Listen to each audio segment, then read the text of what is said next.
Le président Joe Biden était bien préparé. Son apparition devant une presse affamée qui le harcèle sur son avenir politique est un défi majeur.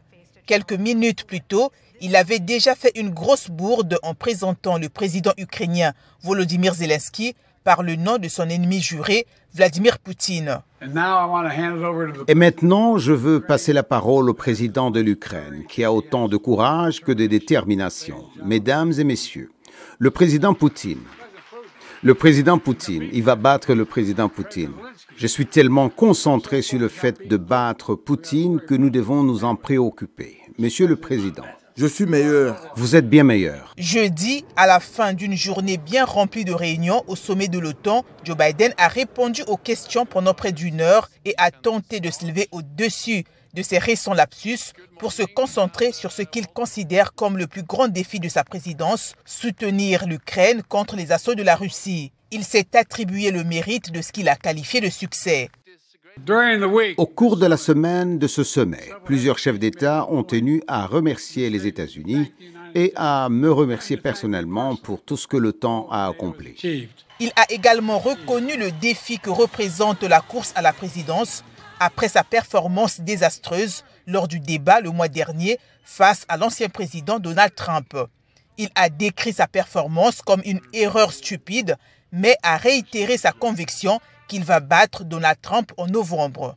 Je pense être la personne la plus qualifiée pour se présenter à l'élection présidentielle. Je l'ai battu une fois et je le battrai encore. La capacité de Joe Biden à relever les grands défis mondiaux a été l'une des questions posées au sommet de Washington, marquant le 75e anniversaire de l'OTAN.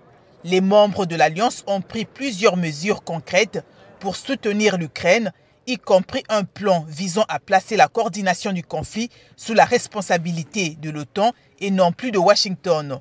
De nombreux dirigeants ont rejeté les doutes sur l'aptitude de M. Biden. Je n'ai absolument aucune inquiétude quant à la capacité de l'actuel président des États-Unis à diriger son pays, à mener notre combat pour l'Ukraine et à diriger l'OTAN. Et je pense que ce sommet en dit long à ce sujet. Certains analystes semblent être d'accord, comme William Gaston, analyste à la Brookings Institution.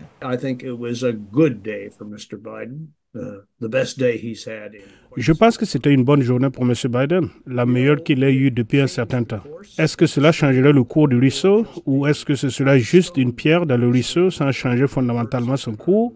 Je ne sais pas. Vendredi, M. Biden sera confronté à une nouvelle épreuve car il retournera en campagne à Detroit pour courtiser les électeurs.